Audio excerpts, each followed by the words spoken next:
जम्मू कश्मीर में कोरोना के मामलों की बात की जाए तो उसमें लगातार वृद्धि देखने को मिल रही है। पिछले 24 घंटों की बात की जाए तो स्वास्थ्य विभाग की तरफ से जारी आंकड़ों में बताया गया है कि 5,720 नए मामले दर्ज किए गए हैं, जिसमें से अगर बात की जाए तो जम्मू संभाग से 1890 मामले दर्ज किए गए हैं और वहीं कश्मीर संभाग से 3,830 मामले दर्ज किए गए। इसके साथ साथ ही पिछले 24 घंटों में 5 मौतें भी दर्ज की गई।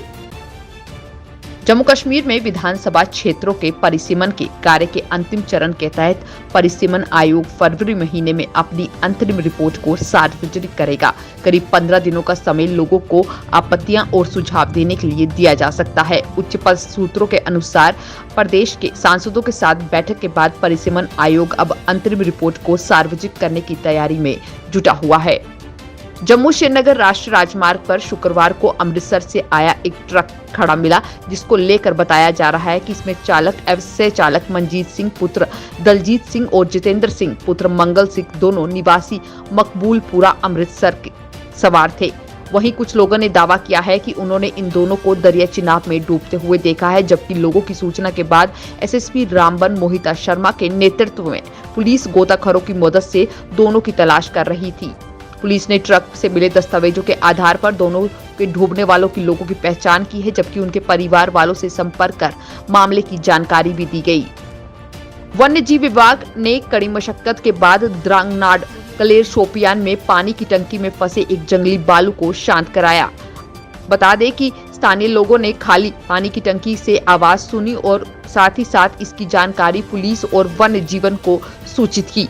वे उस स्थान पर पहुंचे जहां पर उन्होंने देखा कि एक जंगली बालू पानी की टंकी में फंसा हुआ था। कड़ी मशक्कत के बाद बालू को शांत किया गया और वन्य जीवन अभयारण्य में ले जाया गया। हालांकि ये विभाग के लिए एक अच्छी सफलता है और साथ ही स्थानीय लोगों ने भी राहत की सांस ली। चमलवास बनिहाल के लोगों ने 4 लेन हाईवे निर्माण कंपनियों का हर्जाना और मुआवजा जारी नहीं करने के चलते विरोध प्रदर्शन किया है। आपको बता दें कि बताया जा रहा है कि 4 लेन हाईवे की लगातार मिट्टी काटने से कई घर क्षतिग्रस्त हो गए हैं। कई घर असुरक्षित घरों में पलायन को मजबूर हो गए हैं और जिसके चलते लोगों ने आज HCC, CPPL और नेशनल हाईवे अथॉरिटी के खिलाफ प्रदर्शन किया है और इनका ये साफ तौर पर कहना था कि जल्द ही इनका मुआवजा इन्हें दे दिया जाए। राष्ट्रीय स्तर पर कई बार प्राथमिक सेवाओं में नंबर 1 रह चुके जम्मू कश्मीर में स्वास्थ्य के क्षेत्र में 7 दशक में कई अहम बदलाव आए हैं।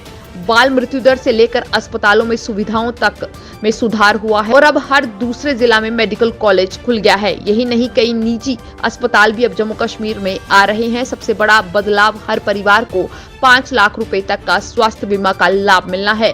अब 20 में से 9 जिलों में मेडिकल कॉलेज है। सरकारी स्तर पर जम्मू कश्मीर में 2 सुपर स्पेशलिटी अस्पताल भी हैं। दक्षिण कश्मीर के पुलवामा जिले के करीमबाद इलाके का एक 16 वर्षीय युवक आपको बता दें कि पिछले 5 सालों से लापता है, जिसके वापस लौटने के लिए एक बार फिर परिवार ने गुहार लगाई है। करीमाबाद पुलवामा निवासी अब्दुल रशीद शेख का बेटा इरफान अहमद लापता है और अभी तक अपने घर वापस नहीं लौटा है। परिवार द्वारा उसका पता लगाने के सभी प्रयास व्यर्थ साबित हुए हैं, जबकि इस संबंध में पुलिस स्टेशन पुलवामा में एक गुमशुदगी की रिपोर्ट भी दर्ज की गई है। जोखिम वाले देशों में भारत आने वाले यात्रियों को लेकर स्वास्थ्य मंत्रियों ने एक नए दिशा निर्देश जारी किया है।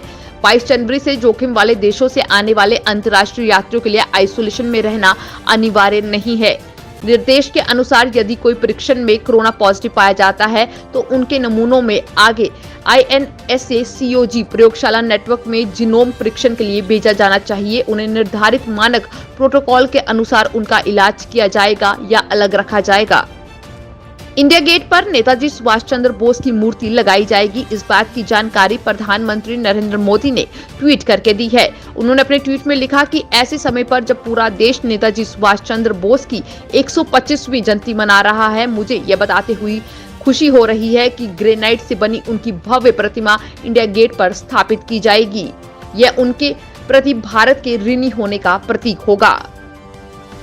पंजाब विधानसभा चुनाव के लिए भाजपा ने अपने 34 उम्मीदवारों की पहली सूची शुक्रवार को जारी कर दी।